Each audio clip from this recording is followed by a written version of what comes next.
السلام عليكم ورحمة الله وبركاته. اللهم صل وسلم وبارك على سيدنا محمد وعلى آله وأصحابه وسلم. لو أول مرة تشوفوا قناتي، أنا قناة مشروبات ومشويات ياسمين. النهاردة هنعمل معاكم بط بالبرتقال ومحشي كرنب ورز بالمكسرات. بس قبل أي حاجة لا تنسوا الاشتراك في القناة وتفعيل زر الجرس. تعالوا مع بعض بقى نشوف الطريقة. معايا برتقانة قسمتها 2 وهبتدي اعصرها من بره كده ومن جوه في البطايه. جربوها يا بنات بالبرتقانة هتعجبكم جدا. هشرب كده معاكم البطايه العصير من كل ناحيه، من جوه ومن بره، واقلبها. لازم العصير يبقى واصل البطايه من كل ناحيه. اذكروا الله يا جماعه، الا بذكر الله تطمئن القلوب. لا اله الا الله سيدنا محمد رسول الله. اللهم صل وسلم وبارك على سيدنا محمد وعلى اله واصحابه وسلم. يلا بينا بقى نتبل البطايه من جوه. معايا نصين البرتقانه، انا ما رميتهمش طبعا عشان هبتدي استخدمهم في حاجات تانية. معايا عود قرفه، ومعايا بصل وجزر وكرفس وتوم، ومعايا توابل ورق لوري وحبهان وكباب صيني وبهارات بيضه وفلفل اسود وملح وقرنفل. هقلبهم بقى كده مع بعض، وهاخد نص البرتقانه انا كنت شايلاه طبعا ما رميتهوش. هبتدي احشيه كده الخلطه بتاعتي اللي انا هتبل بيها البطايه عشان تشيل الزفاره، والطريقه دي مش هتلاقوا فيها زفاره خالص. معايا فلفل اسود هرش كده من كل النواحي على البطه لزوم التتبيله.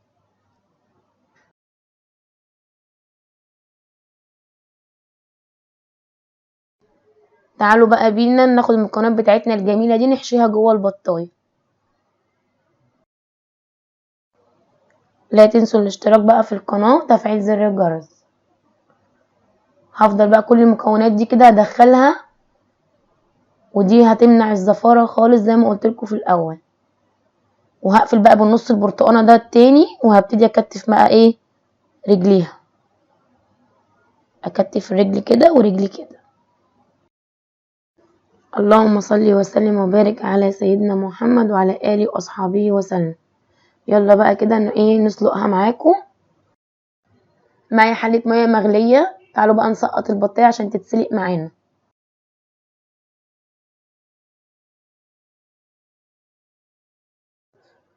ونزلنا كده معاكم يا بنات بمكونات الشوربه. معايا جزر وبصل وورق لوري وحبهان وشرايح برتقان.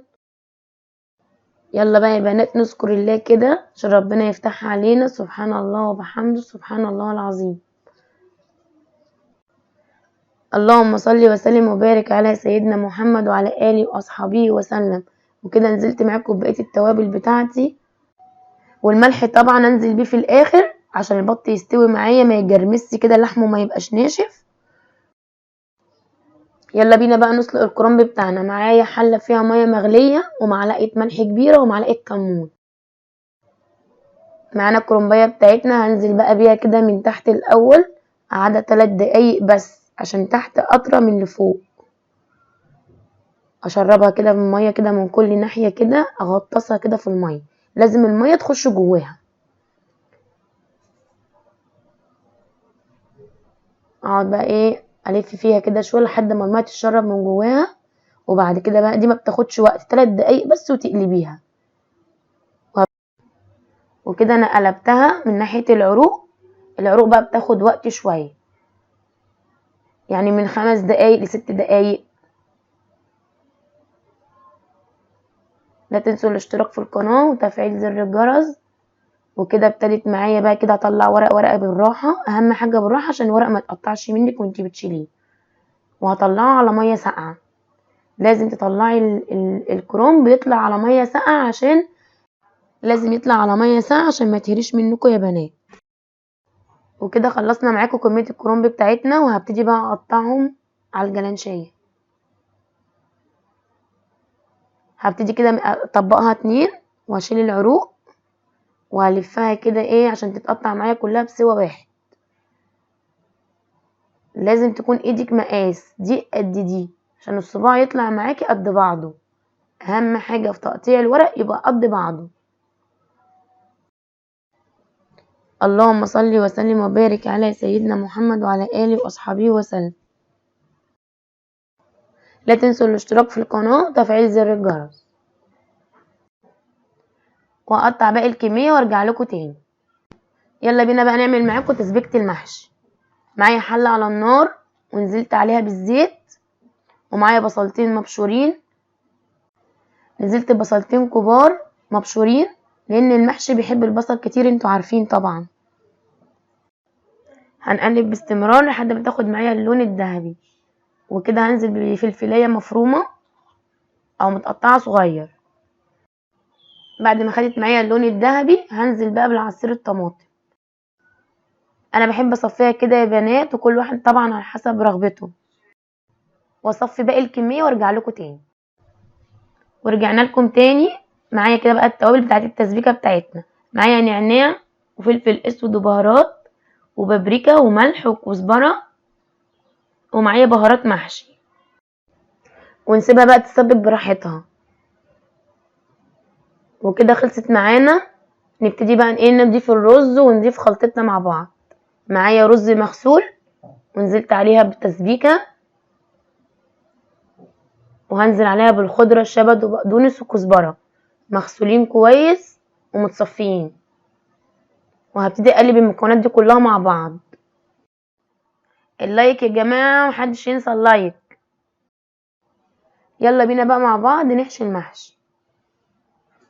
كده معايا كميه الكرنب اللي انا قطعتها معاكم في اول الفيديو، ولازم زي ما قلت لكم كله يبقى مقاس بعضه. ومعايا كده بقى الحله اللي هحشي فيها. هبتدي اقطع الورق الاخضر اللي انا سلقته معاكم في اول الفيديو، هنزله في قاع الحله من تحت عشان المحشي ما يتلسعش مننا.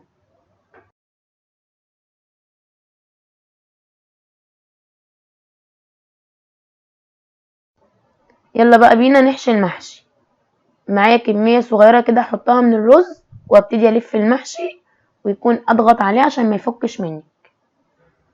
ولازم تكون الكميه قليله عشان الصباع يطلع معاكي صغير.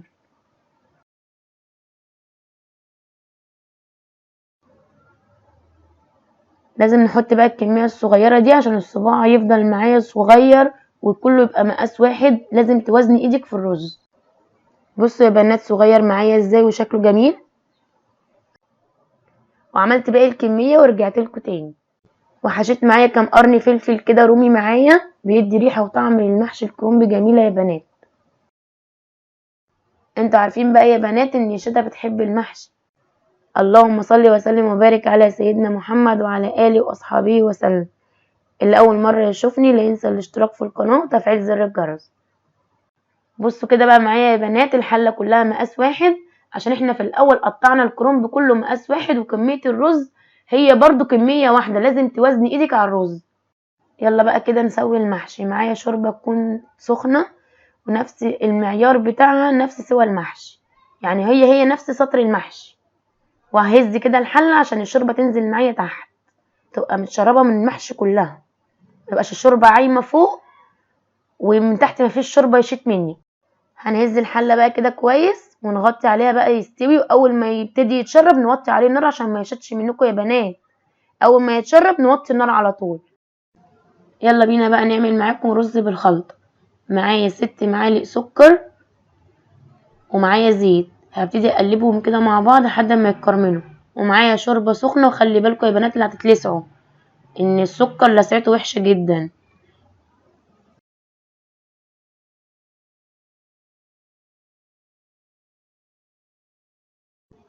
ومعايا عيدان قرفه خشب، ومعايا قرفه بودر برضو. القرفه بتدي طعم جميل جدا للرز بالخلطه. وهغطي عليه بقى. اول ما يغلي معايا هبتدي انزل بالرز. وكده هنزل بقى ب3 كوبايات رز، عشان انا حطيت 6 معالق سكر. لكل كوبايه رز معلقتين سكر. وهقلبهم كده مع بعض واغطيه بقى يستوي مع نفسه. ومعايا كده بقى 4 معالق عسل ومعلقتين جبس رمان و4 معالق معجون من طماطم الصلصه. هبتدي بقى احط جبس رمان على الصلصه والعسل واخلطهم مع بعض عشان احمر بيهم دكر البط. تحت الشواية.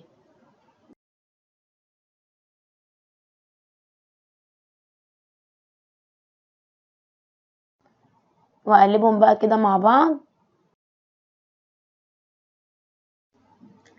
يلا بقى كده ندهن معانا البطاية عشان تاخد معايا اللون الاحمر الجميل تحت الشواية. هندهنها بقى كده من كل ناحية. وميزة العسل الابيض بيخليها مسكرة وبيديها طعم في حتة تانية خالص. لو مش متوفر معاكم يا بنات العسل الابيض في البيت تقدروا تعملوا عسل الشربات وكله ماشي يعني. وكده بقى هقلبها برضو عشان ابتدي ادهن الظهر بتاعها. هي لازم تدهن من كل ناحية عشان ايه تاخد معاكي كلها لون واحد. اللهم صل وسلم وبارك على سيدنا محمد وعلى آله وأصحابه وسلم. لو أول مرة تشوفوا قناتي لا تنسوا الاشتراك في القناة وتفعيل زر الجرس. يلا بينا بقى على الشواية. وكده معايا بقى ايه بندق ولوز بتوع الرز بالخلطة بتوعنا. حطيت عليها مية سخنة وسبتها ربع ساعة عشان تقشر معايا بسهولة. حتى بصي كده قشرت معايا بسهولة يا بنات. ومعايا بقى طاسة على النار هنزل بيها بمادة دهنية زيت أو سمنة على حسب الرغبة.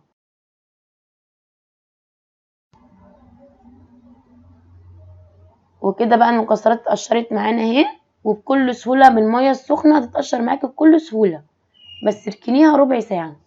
وهبتدي بقى احمرها وايدي باستمرار فيها على طول عشان ما تحرقش منكم يا بنات وطعمها يمرر. ومعايا الكبد والقوانص بتاعة البطة قطعتهم مكعبات وهنزل احمرها معايا كده ايه في الطاسة كده على جنب.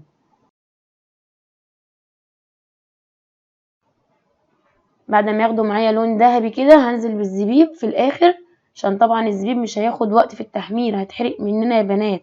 خلي بالكم تنزلوا بخطوة خطوة. هفضل بقى كده اقلبهم كل حاجة لوحدها وبعد كده اخلطهم مع بعض. لا اله الا انت سبحانك اني كنت من الظالمين. اول ما ياخد معانا يا بنات اللون الذهبي هنزل بمعلقة سكر وكده خلاص خلصت معايا خلطة الرز. وكده خلصنا معاكم وصفتنا النهاردة. جربوها تعجبكم. لا تنسوا الاشتراك في القناة وتفعيل زر الجرس عشان يوصل لكم كل جديد. والسلام عليكم ورحمة الله وبركاته.